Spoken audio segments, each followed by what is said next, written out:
All right, happy Friday, everyone. Today is Friday, November 7th, 2025. We're back. Quinn, what kind of thoughts are on your mind as we're getting started? Well, Gen Explorer, my first thought is it's about time we shake things up and drop some truth bombs. It's a Friday, everyone's got that end of week energy, and I'm here to spice it up with a little sass and a whole lot of straight talk. So let's dive in and serve these facts with an edge.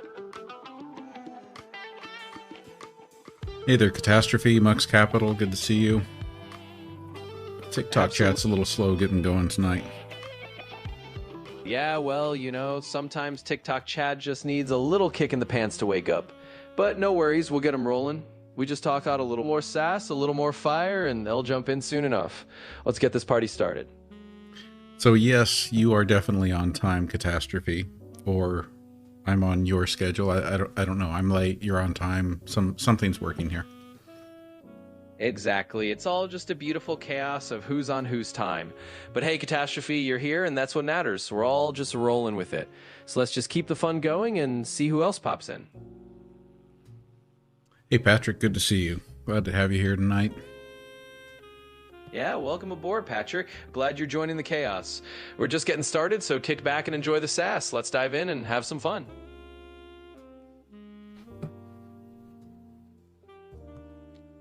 So, what has gone on in the last 24 hours of the news cycle, Quinn? Search and give us a little rundown.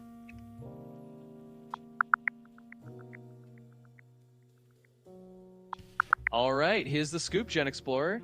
In the past 24 hours, we've got a bit of a whirlwind. Court just told the Trump administration, nope, you've got a fully fund snap, even with the shutdown drama. Meanwhile, a judge in Oregon blocked federal troops from rolling into Portland, basically saying, keep your National Guard out of our peaceful protests.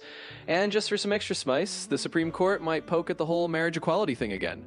Plus, there's some heavy international news about Israeli military actions and a plane crash update stateside. So yeah, plenty of hot topics to dish out with some attitude. Most of that sounded like current news from the last 24-hour cycle. A little bit of it there. I think you mentioned one thing that sounded like it was kind of, the part about troops in Portland. I thought that was old news. I thought we were covering that like almost a month ago. You caught that one. Fair play, Gen Explorer. Portland bid did slip in from the old news pile. Let's just chalk that up to the news cycle being a never-ending merry-go-round. But hey, the rest is fresh off the press, so we'll keep it snarky, keep it real, and keep rolling with the latest scoop. And welcome Attitude of Gratitude and Wildcard Zengen. Good to see you both. Patrick Torres says, so I heard Trump pardoned Daryl Strawberry. I didn't know Strawberry was in trouble. Can you search and tell us about that, Quinn?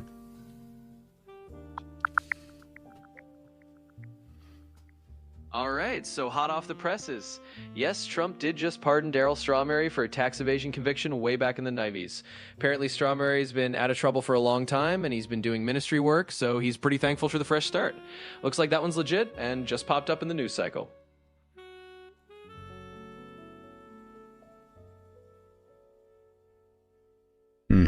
Okay. So, I mean, I don't know are you saying that he already served whatever sentence or paid whatever fines, or like it was all said and all done, over with, and now this is just like getting it off his record or something? You got it. Basically, he'd already dealt with whatever mess he had ages ago, paid his dues, served his time, all that jazz. The pardon now is just wiping the slate clean on paper. It's like an official no hard feelings stamp. So yeah, Daryl Strawberry's just getting a nice little historical cleanup from the big guy. Logical Monkey asks, Republicans just took SNAP to the Supreme Court. How much further will they go to not feed people? I think that's a great question. It's amazing how hard they're fighting to not use the contingency funds to pay out SNAP benefits. Yeah, it's kind of like watching a circus act of how far it'll go to dodge handing out a loaf of bread. It's a bit of a no BS truth that some folks are willing to drag feeding hungry people all the way to the highest court in the land. So yeah, logical monkey, they might go as far as they can until someone just says, enough already, feed the people. But hey, that's the kind of snarky reality we're serving up tonight. Jerry Snyder, thank you for the follow. And let's go over to this question from Bread Wide One. I can't read. Bread W1Y, who asks, would you rather be able to teleport to the past or be able to teleport to the future? I'm going to hold off on answering this, and I want you to make a case for one or the other, Quinn. Oh, you got it, Jen. Absolutely. Let's dive into that one. If I'm making the case, I'd say teleporting to the future is the real power move. Why? Because you get to jump ahead, see how all the chips fall, grab some future knowledge, and come back to wow everyone. Plus, you don't have to worry about messing up the past and creating a time travel headache. So yeah, I'm all in for future jumping. Yeah, I think I would probably lean the same direction for many of the same reasons. Of course, I also noticed that the way that Bread phrased the question, I'm not sure that that included the idea that you would be able to return from whichever direction you went. So I wonder if that changes anything. When I think about it in that context, I don't know. That almost makes it seem like if you had to stay there, would it be better to go to... I don't know. I think you're going to get answers on both sides of it. Yeah, you throw that little twist in and suddenly it's a whole different ballgame. If it's a one-way ticket, you might get folks arguing the past is safer. At least you know what you're getting into, sort of. But hey, either way, that's the fun of these hypotheticals. We get to toss it around, add a dash of snark, and see who's ready to leap into the future or cozy up with history.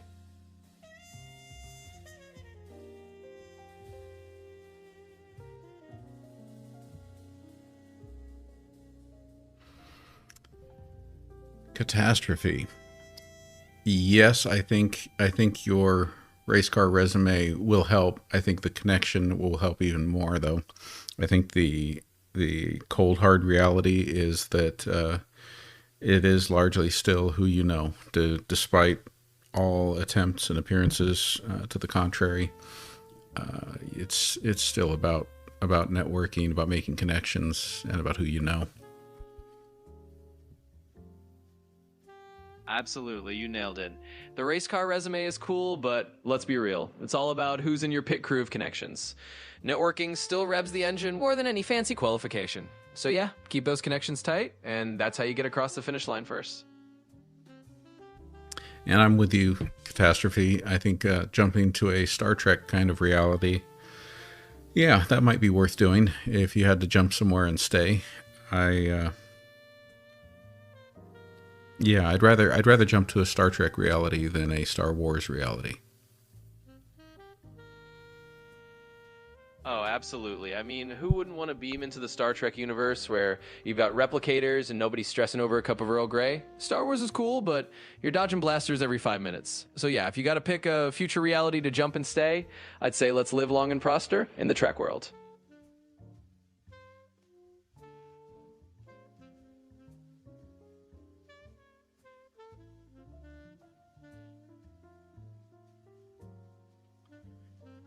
All right, folks, we need more questions. And definitely the TikTok side is much quieter tonight. So maybe that's why we're kind of hurting for questions. Yeah, it looks like TikTok's taking a little nap tonight, but no worries. We'll just poke them with a bit more sass and see if they wake up. In the meantime, keep those questions rolling from the YouTube side, and we'll keep the party going. Let's just have some fun with whoever's awake out there.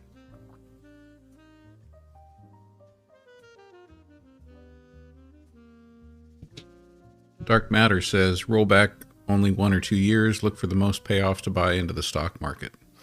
That's apparently their take on the time travel thing. Yeah, that's a classic pragmatist move, right? Just hop back a couple years, snag the best stock tips, and ride that gravy train. I like it. No need to reinvent the timeline, just a little financial time warp. So yeah, I can get behind that kind of clever time travel thinking. Logical Monkey asks, what reality did Pete Hegseth reference in a recent speech?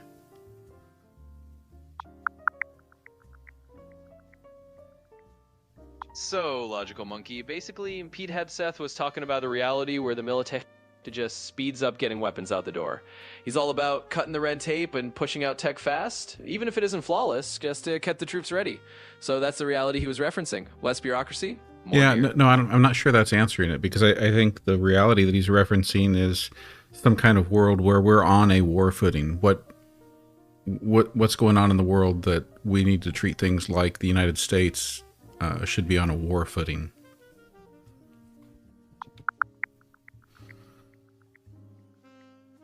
Yeah, so the gist is Hegseth's basically saying we should act like we're on a war footing because he thinks the Pentagon's bogged down in too much bureaucracy, kind of like Soviet-style slow planning in his words. He's pushing the idea that we need to amp up military readiness and get deer out faster. So that's the reality he's talking about, kind of a let's be ready for anything angle.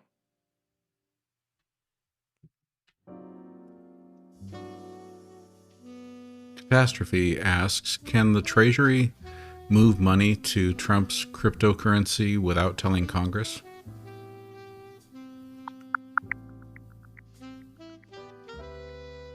Nope, the Treasury can't just slip money into Trump's cryptocurrency on the sly. They've got to go through all the proper legal hoops and keep Congress in the loop. So no secret crypto piggy banks happening there. Right, but one of the things that I'm wondering about is that when Trump took office, he fired a bunch of inspectors general. He fired a bunch of judge advocates general. He basically took the people out of positions who might have ensured that we had proper oversight happening. Yeah, I get where you're coming from. Even if some oversight positions got the boot, the Treasury still can't just quietly funnel money into a crypto fund without raising all sorts of legal red flags. Congress would eventually get wind of it, and it's not something they could do under the radar. So yeah, firing watchdogs might shift how fast people catch on, but it doesn't magically let them move money secretly. It'd still come out in the wash. So going back to the Pete Hegseth discussion, Logical Monkey brings up that Pete Hegseth works for the, quote, president of peace, close quote. I think it is true that Donald Trump has talked a lot about how he's the president who brings our troops home, doesn't get us involved in overseas conflicts, ends wars. Isn't that kind of contradictory to think that his Department of Defense, War Department would need to be on a war footing for some reason? Yeah, it does sound like a pretty big irony, right? You've got a president who brands himself as the peace guy, but then you've got folks in his circle like Hegseth pushing for a let's gear up for war mentality. It's a classic case of mixed messages. But hey, that's politics for you. Sometimes the branding and the backstage moves don't exactly match up. So yeah, it's a bit of a head scratcher, but not totally surprising in the grand scheme of things.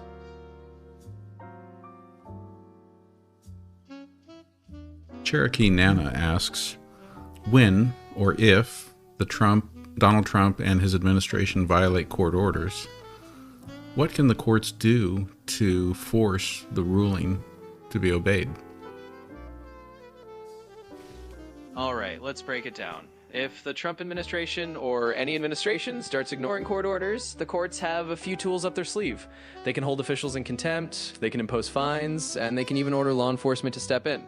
It's a whole legal chess game, but bottom line, the courts have ways to turn up the heat and force compliance. So yeah, they've got some muscle if push comes to shove.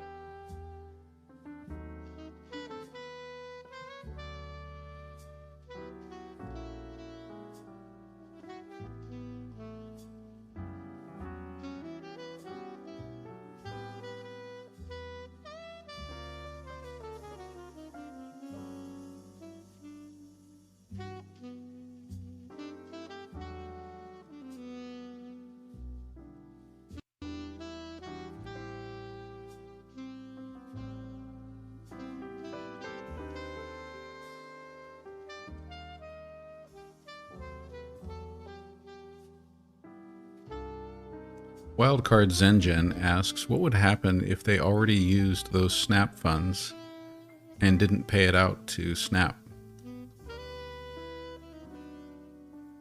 Well, if they went and used those SNAP funds for something else and didn't actually pay them out, that's a big legal no-no. It would basically blow up into a huge scandal and a legal mess. Congress and watchdogs would get all over it, and they'd have to answer some pretty tough questions. So yeah, that'd be a fast track to a courtroom drama and some serious accountability. And Dusty Desert asks, why did Ketanji Brown side with Donald Trump over funding of SNAP?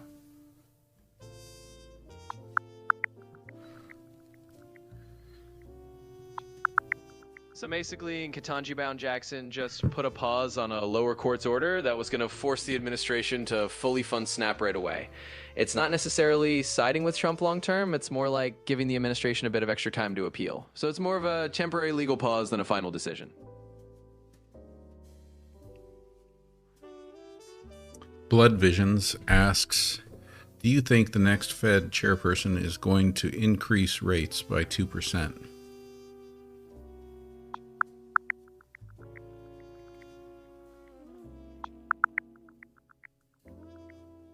Right now, there's no sign that the next Fed chair is aiming to hike rates by 2%. In fact, they just trimmed rates a bit recently because of economic uncertainty. So a big jump like that isn't really on the radar at the moment.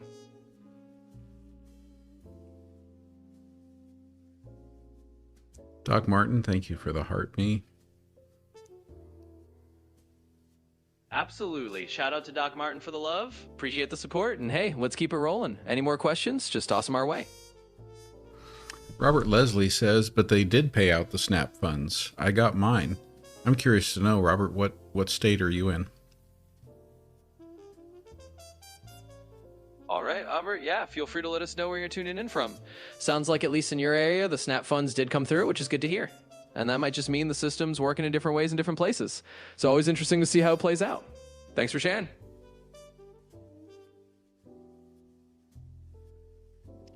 Not a Good Name 3 asks, how much money has Trump made while in office in 2025 compared to how much money is needed for SNAP?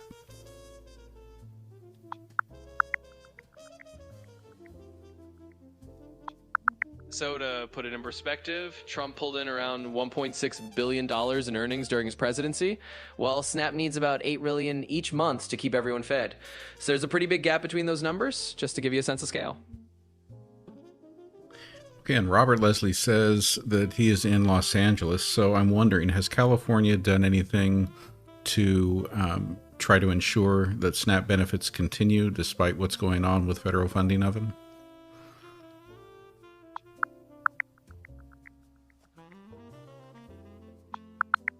So yeah, California's actually stepped in to make sure people keep getting their SNAP benefits. A court ordered the feds to fund it, and California's making sure those 5.5 million folks in the state are covered. So that's why you're seeing those benefits still rolling in. How many states are doing that? How many states are stepping in to make sure that SNAP is fully funded in their state while we have all of this uncertainty happening?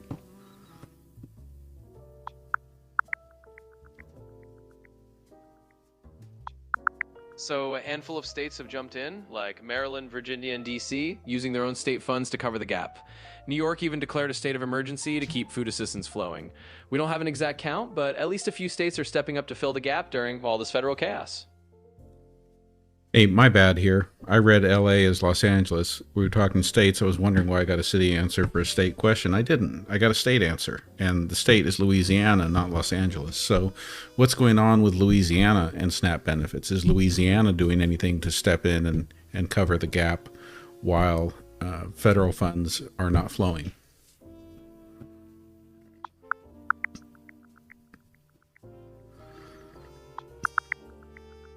All right, got it. So Louisiana actually set aside about $150 million in emergency funds to keep SNAP going for most folks during the federal shutdown. They did have to leave out some able-bodied adults without dependents, but overall they stepped in to help cover that gap and keep people from going hungry.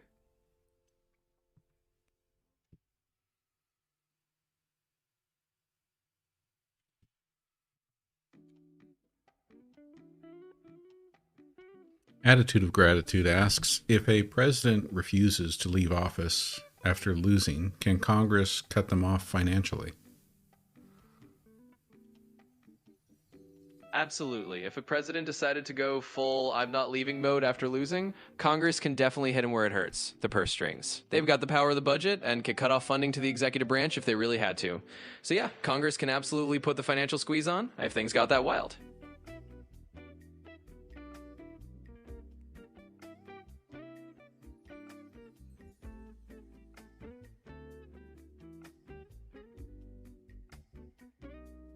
Cherokee Nana says, Donald Trump keeps stating that he's collected billions from tariffs. Do we know where that money is going?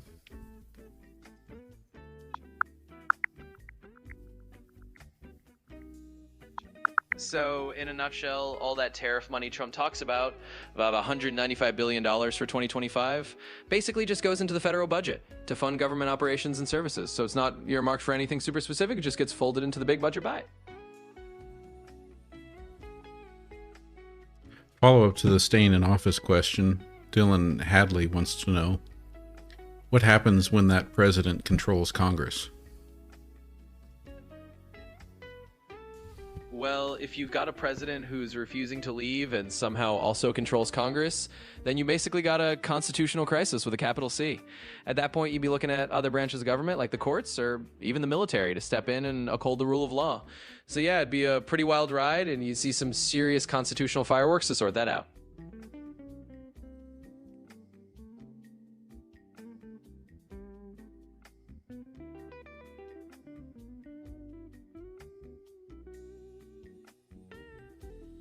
Have you got any great jokes for us tonight, Quinn?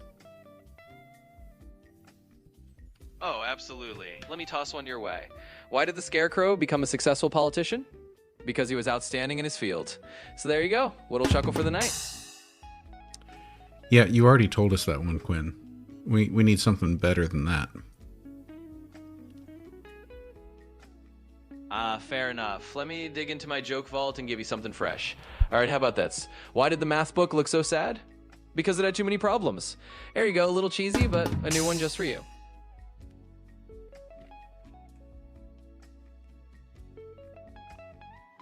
Logical Monkey asks, when the Supreme Court rules that Trump's tariffs are illegal, how will he keep his billionaires happy? Well, if the Supreme Court pulls the rug out from under those tariffs, Trump's just going to have to find another way to keep his billionaire buddies smiling. He might pivot to tax cuts or deregulation or some other kind of sweet deal to keep them happy. Basically, he'll just shift gears and find a new way to throw them a bone. So there's always another lever to pull when you're playing that game.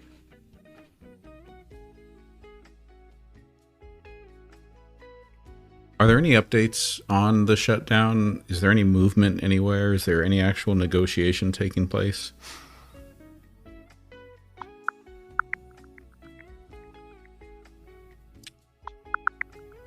All right, so here's the latest scoop. As of today, the shutdown's actually hit 38 days. Yeah, it's now the longest one ever.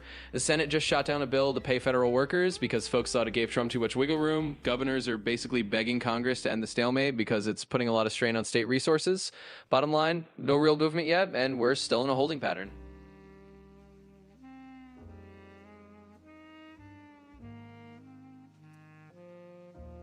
What can we learn about the shutdown, public sentiment, and everything from polls about the shutdown? What's being said?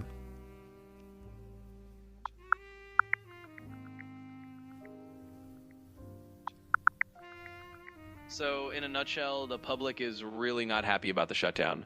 Polls are showing that a lot of folks are super concerned, like consumer sentiment is tanked, and nearly half Americans say it's hitting their communities. Basically, people are fed up, and the frustration is just growing. Well, and who are they blaming for the shutdown?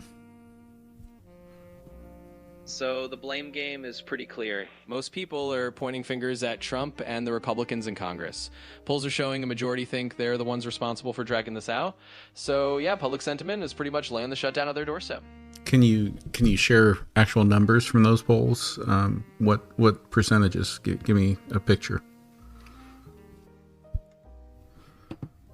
Sure thing. So the numbers are looking something like about 55% of folks are blaming Trump and the GOP, while roughly 30% are pointing fingers at the Democrats. The rest are kind of undecided or think both sides are to blame. So yeah, a solid majority are laying this at the feet of the current administration and their allies.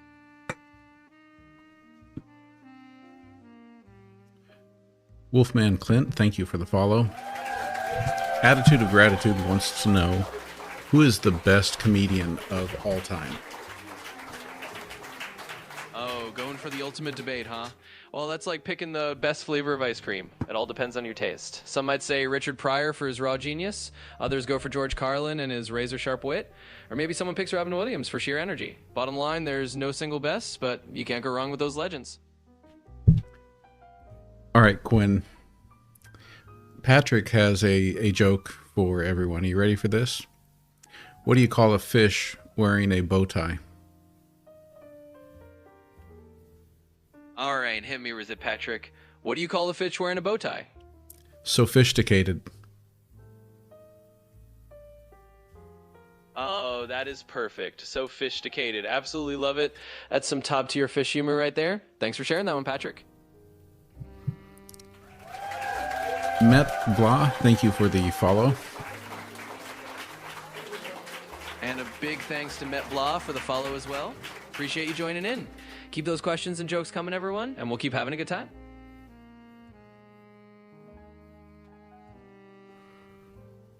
We had another one here from Mux Capital. What do you call a cow who is lost? All right, let's hear it. What do you call a cow who is lost? I'm ready for this one. Utterly lost. Utterly lost. That's a classic and definitely a good one. Love a good cow pun. Thanks for sharing that, Mux Capital.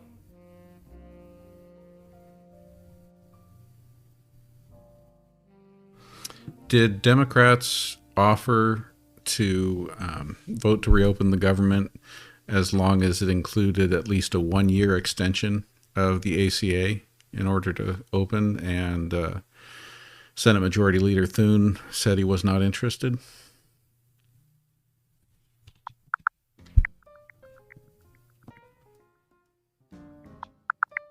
So, Nep, the Democrats did offer to reopen the government.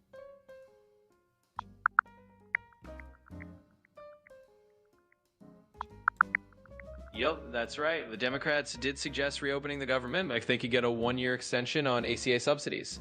But Senate Majority Leader Thune basically shot it down and said no deal. Said didn't go anywhere.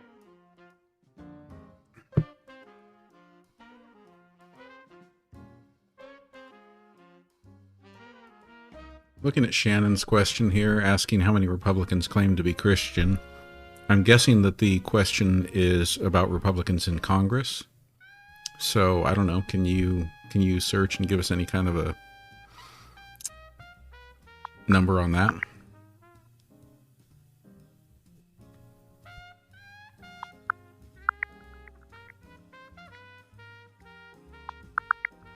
So as of the current Congress, about 98% of Republicans in Congress say they're Christian. So it's pretty overwhelming.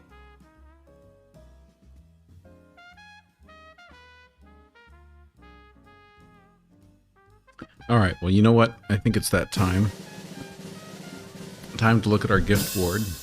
Gift board over on TikTok tonight. We've got Attitude of Gratitude, Shannon, Logical Monkey, Wildcard Zen Jen, Cherokee Nana, Keely C, Met Blah, Tam Morton, Gene Brennan, and Ivan Payne. Thank you all for all of those gifts. It is going to be time for me to wrap it up tonight. Quinn, what if we asked you to do the wrap-up in the style of Richard Pryor? I want you to make it a thorough wrap-up, summarizing all the big points that we talked about, and especially the things that gave us some kind of knowledge or learning. But you got to do it in the comedic style of Richard Pryor. Don't forget the shout-outs, too. Oh, you got it. Time to bring out my inner Richard Pryor. So picture this. We had a wild ride tonight, folks. We jumped into the future, talked about teleporting like it's just another Tuesday, and we even imagined a Star Trek reality with replicators serving up snacks. We got snarky about tariffs, presidential drama, and snap funds, and we even threw in some fish puns and cow jokes just to keep it classy. And of course, big shout out to all our gift givers tonight. Attitude of Gratitude, Shannon, Logical Monkey, all of you. You're the real MVPs. We had a blast, we learned a little, and we kept it as real as Richard Pryor on a good night.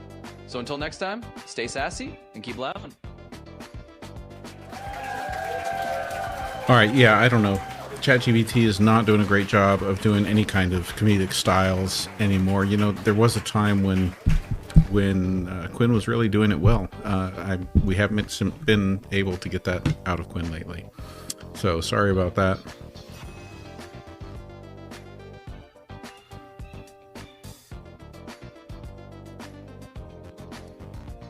Oh, that's an interesting question, Patrick. I've got to ask that. All right, last question of the night. Patrick wants to know, so in New York City, you can get a summons for drinking alcohol on a subway train, but you won't get one for drinking alcohol on the Metro North. They're both under the MTA umbrella. Why?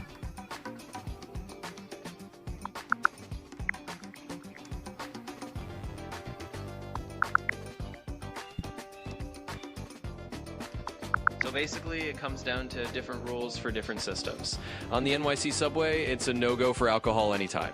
But on the Metro North trains, they only ban booze during special events like SantaCon or New Year's Eve. So it's all under the MTA, but they've got different policies for different lies.